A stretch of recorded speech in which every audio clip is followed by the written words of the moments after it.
stop being kind. Yes, you heard me right. Stop being kind to those who feed off your silence, to those who mistake your warmth for weakness, to those who clap when you break but never offer a hand when you rise. You've been taught that kindness is noble, and it is. But not when it's killing you slowly, not when it's making you say yes when your soul is screaming no, not when it's teaching people they can cross every line because you won't stop them. You call it kindness. I call it emotional slavery. You keep showing up, apologizing for your existence, shrinking yourself to fit into boxes that were never meant for you. You keep forgiving the unforgivable because you don't want to be mean. You keep giving and giving until there's nothing left of you. Tell me, how is that kind? You're tired, aren't you? Tired of being the healer with unhealed wounds, the helper with no help, the cheerleader with no one in your corner. You are not here to be everyone's savior. You are not a doormat. You are not a yes machine. You are not kind if your kindness destroys you. Start being honest, start being bold, start being brutally loyal to yourself. Say no without guilt, walk away without explanation, protect your space like it's your last breath, because it might be. They'll say, you've changed. Smile and say, I finally started choosing me. Start being kind, start being real, start being you. Kindness without boundaries is self-destruction in disguise. It wraps itself in the beautiful language of compassion, generosity, and selflessness. And we carry it like a badge of honor. We grow up believing that kindness is the ultimate virtue, that the more you give, the more noble you are. And while there's beauty in selflessness, there's danger in overextending your soul to the point that it begins to wither. When you keep pouring from a cup that never gets refilled, eventually there's nothing left to give, not to others and not to yourself. Being kind doesn't mean becoming invisible. It doesn't mean allowing others to disrespect you, walk all over you, or repeatedly cross your limits just because you're trying to keep the peace. That's not kindness. That's emotional neglect of your own self. There's a certain silence that comes with being too kind. You suppress your voice to avoid conflict. You downplay your pain so others can feel comfortable. You let things slide because confronting them feels like being unkind. But every time you say, it's okay, when it isn't, you build another layer of resentment inside you. Every time you agree to something that goes against your own values or comfort, you chip away a little more of your own identity. Slowly, you begin to shrink. You become the person who's always agreeable, always understanding, always available. You become the one everyone counts on, but no one checks in with. The one who listens to everyone's problems, but doesn't feel safe enough to speak about their own. The one who smiles on the outside and breaks silently behind closed doors. People love the version of you that never says no. The version of you that absorbs their mess, forgives their mistakes without question, and bends over backward to make their lives easier. They love that version because it benefits them, but what about you? Who's protecting your peace? Who's ensuring that your kindness isn't leading you to burnout, bitterness, or emotional exhaustion? When you don't set boundaries, people assume you have none. And when you finally try to reclaim your space, they call you selfish, cold, or rude because you stopped playing the role they had written for you. It's important to understand that true kindness is not about being agreeable at the cost of your emotional health. It's about being genuine, not convenient. It's about giving with intention, not obligation. It's about loving others without abandoning yourself. Real kindness doesn't ask you to carry weight that isn't yours. It doesn't ask you to drown so someone else can float. It doesn't ask you to break your own spirit to keep the peace in someone else's world. That's not kindness. It's compliance rooted in fear. Fear of rejection. Fear of confrontation. Fear of being labeled as too much or not enough. People might tell you that being kind means being endlessly forgiving, endlessly patient, endlessly giving. But even the most loving hearts need rest. Even the sun has to set. And you cannot live your life as a constant giver without reaching a point where you feel completely emptied. And that emptiness can lead to emotional numbness, resentment, even depression. You start questioning your worth, not because you lack value, but because you've given all your light away without protecting even a flicker for yourself. When you don't draw lines, you invite chaos. When you keep giving chances to people who hurt you, you teach them that your pain is negotiable. When you stay silent to avoid hurting others, you end up hurting yourself. That's not noble, that's self-betrayal. Being kind doesn't mean allowing toxic people to stay in your life just because you see a glimpse of goodness in them. It doesn't mean saying yes when your heart says no. It doesn't mean apologizing for having standards, needs, or emotions. Kindness, when given freely without limits, becomes currency for emotional abuse. You end up in relationships, friendships, and environments where you're constantly expected to do more, give more, understand more, and demand less. You end up becoming everyone's anchor while you silently drift further from your own center. Eventually, you don't even recognize who you are without the role of the helper, the healer, the fixer. You lose your identity in the name of being the good one. But here's the truth. You can be kind and still have boundaries. You can be loving and still say no. You can be compassionate and still protect your energy. You can walk away from what hurts you without guilt. Because kindness without boundaries is not compassion. It's a slow erosion of self. You weren't put on this earth to please everyone. You're not here to prove your goodness by sacrificing your joy. You're here to live fully, speak honestly, and love deeply, and without losing yourself in the process. And that starts by realizing that your peace, your self-worth, and your mental health are not the price you pay for kindness. They are the foundation on which true kindness stands. People take advantage of your softness not because you are weak, but because they know you won't push back.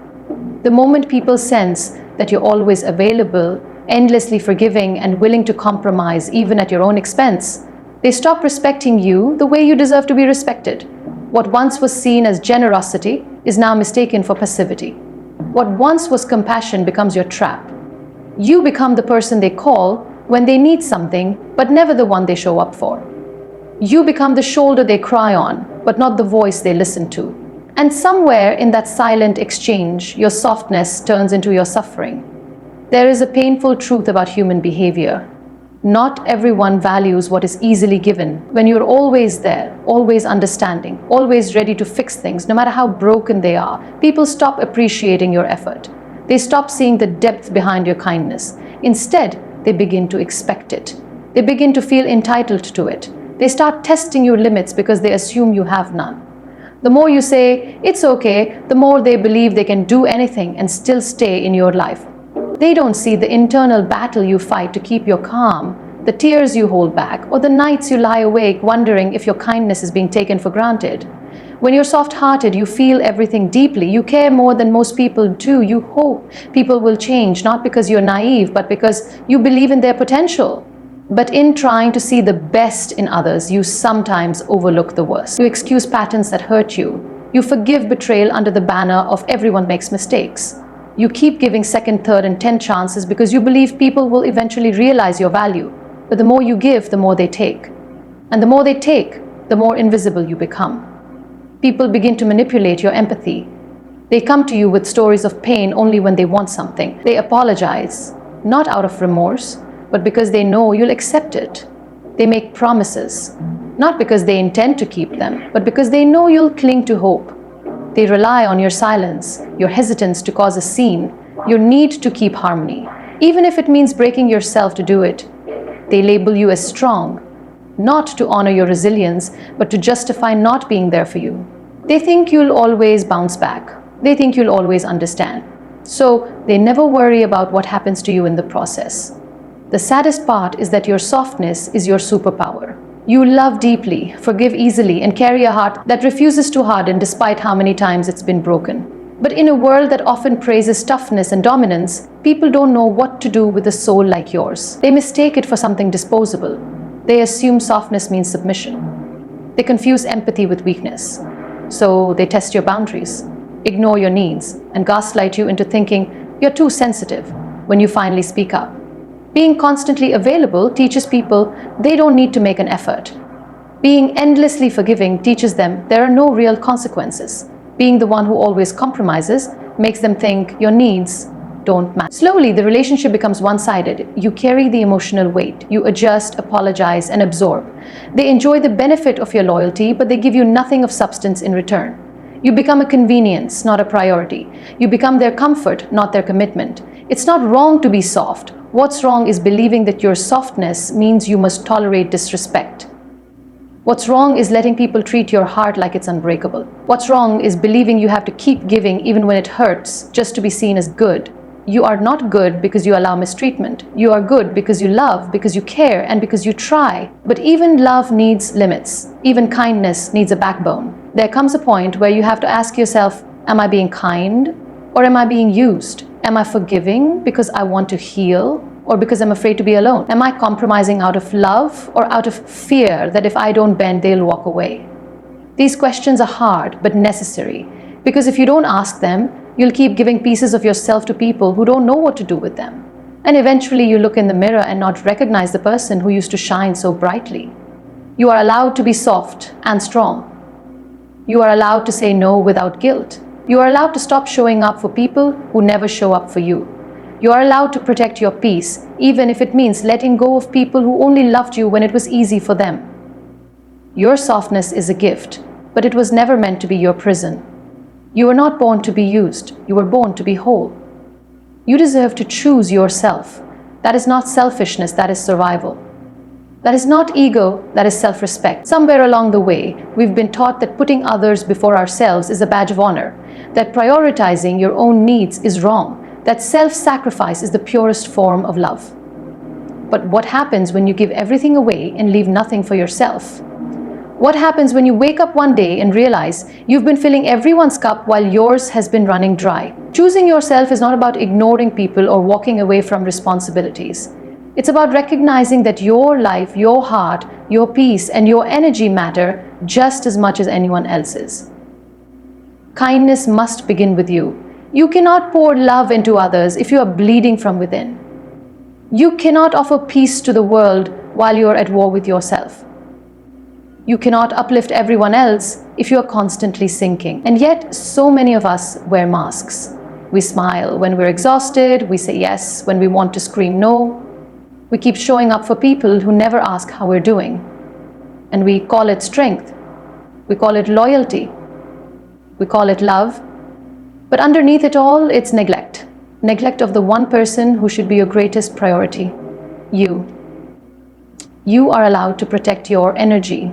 That means stepping away from conversations that drain you, distancing yourself from people who manipulate your kindness, and refusing to engage in situations that disrupt your peace. You don't have to explain yourself to everyone. You don't have to prove your worth over and over just to be seen. You don't owe your time, your presence, or your emotional labor to people who don't value it.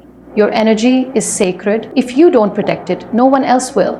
Healing your wounds is not just important, it's urgent. You've carried so much for so long. The disappointments you brushed under the rug, the pain you silenced just to keep moving forward, the trauma you ignored because it was easier to pretend you were fine. All of it deserves attention. You deserve healing. Not through someone else's validation, not through achievements or applause, but through deep, honest self-work. You deserve to sit with your pain without judgment. You deserve to cry without apologizing. You deserve to speak your truth even if your voice shakes. Choosing yourself means finally admitting where it hurts and doing the work to rise again, not for anyone else, but for you. Honoring your needs is not a luxury, it is a responsibility. You need rest. You need boundaries. You need joy, passion, and space to grow. You need to be around people who nourish your spirit, not just those who take advantage of it. You need to stop shrinking to make others feel comfortable. You need to stop overextending yourself just to be liked or accepted. You don't have to earn love by abandoning yourself. The real ones will never ask you to. Sometimes choosing yourself looks like silence, like not replying to messages that don't feel right, like not picking up calls when you're emotionally exhausted. Sometimes it looks like walking away not out of hate but out of love for your own well-being. Sometimes it means saying, I can't do this anymore, and giving yourself permission to start over. Choosing yourself means remembering that you matter, not just when you're being useful, not just when you're strong, not just when you're performing for the world, but all the time. You're not here to be everything for everyone. You're not here to sacrifice your light for others to shine. You are not here to constantly hold things together while falling apart in silence. Choosing yourself means finally realizing that you are worthy of love, care, and attention from the one person you've been neglecting for far too long. You. But they are not meant to be abused. They are not meant to be given away so freely that you're left empty. When you choose yourself, you teach others how to treat you. You set the standard for the kind of love and respect you will accept. You take your power back. You've spent so much time showing up for others. Now it's your turn. Choose yourself loudly. Protect yourself fiercely. You don't need permission. You don't need approval. You only need one thing: the courage to finally say, I matter too. Because you do, and you always have. Real strength is saying no, not because you're rude, not because you don't care, but because you finally realize that your peace, your time, and your values are not negotiable. It takes courage to look someone in the eye and set a boundary. It takes courage to stop playing roles that exhaust you, to stop showing up in spaces that drain your energy, and to walk away from situations where you are not respected. We are raised to be agreeable, to keep everyone happy, to avoid conflict at all costs. But true strength doesn't lie in people-pleasing. It lies in the quiet power of standing your ground, even when your voice shakes. Saying no is hard, because for so long you've attached your worth to your ability to make others comfortable. You've been told that being nice means always being available, always being helpful, always putting others first. And every time you said yes when you wanted to say no, you chipped away a little more of your identity. You betrayed your own needs just to avoid disappointing someone else. You silenced your truth to keep the peace, and in doing so, you created chaos within yourself. But there comes a time when the pressure to please everyone becomes unbearable. You begin to feel invisible in your own life. You lose touch with your needs, your dreams, your inner voice. You say yes out of guilt. You overextend yourself out of fear. You give and give until there's nothing left but exhaustion and resentment. And that's when you realize that strength is not about endurance, it's about boundaries. Real strength is walking away from what depletes you, even if it means others won't understand, even if they get upset, even if they call you selfish, dramatic, or unkind. Real strength is living for yourself, not for their approval. Saying no is reclaiming your power. It's the moment you stop asking for permission to exist as you are. It's choosing to honor your time, your energy, your purpose. It's the quiet, revolutionary act of putting yourself first. Not to hurt others, but to stop hurting yourself. It means saying no to toxic relationships, to one-sided friendships, to obligations that feel more like burdens than blessings. It means refusing to carry guilt for taking care of your own needs. You can be kind and still say no. You can love someone and still refuse to be their emotional dumping ground. You can be compassionate and still choose yourself. People often equate strength with endurance, with how much pain you can carry, how long you can hold on. But true strength is knowing when to let go, when to walk away, when to say, this doesn't feel right, and I won't continue just to keep others happy. It takes far more strength to walk alone in truth than to stay surrounded in false harmony. The moment you start saying no, everything changes. People may react, they may guilt trip you, they may question your intentions. That's okay, let them. Their discomfort is not your responsibility. The truth is, people benefit from your lack of boundaries. They get used to your silence, your flexibility, your sacrifices. When you begin to set limits, you disrupt their comfort, and that's where their resistance comes from. But their reactions are not a reason to go back to self-betrayal. You're allowed to outgrow old versions of yourself. The one who never said no, the one who over-apologized, the one who was constantly overexerting just to feel worthy. That version served a purpose, maybe even helped you survive, but it's time to evolve. It's time to become the version of you that honors your own voice first. The version that doesn't just react to life, but intentionally chooses what to allow in and what to release. Saying no doesn't close doors, it opens the right ones. The ones where you're respected, not used. Where you're seen, not just needed. Where you're valued, not just tolerated. You don't owe anyone your constant availability. You don't owe anyone explanations for choosing peace over chaos. You don't owe anyone access to your heart, your time, or your life if they haven't earned it. Saying no is not rejection, it's redirection. It's not cruelty, it's clarity. It's not weakness, it's power. The kind of power that doesn't shout but speaks with quiet certainty. The kind of power that doesn't need to prove anything because it knows its worth. Strength isn't loud. It's not in how much you carry, how much you endure, or how well you hide your pain. Strength is found in the decision to no longer abandon yourself for the sake of appearances. It's in the refusal to continue performing roles that leave you empty. It's in the simple, powerful act of choosing yourself, even when it's uncomfortable, even when others don't like it, because in the end, your life is yours. Your story is yours, and only you get to decide what chapters are worth writing.